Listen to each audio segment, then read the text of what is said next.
What's the meaning of codex?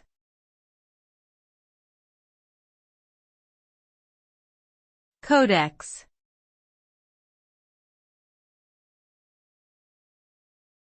Codex.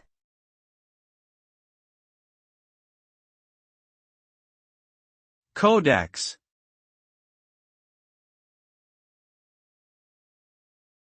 Codex.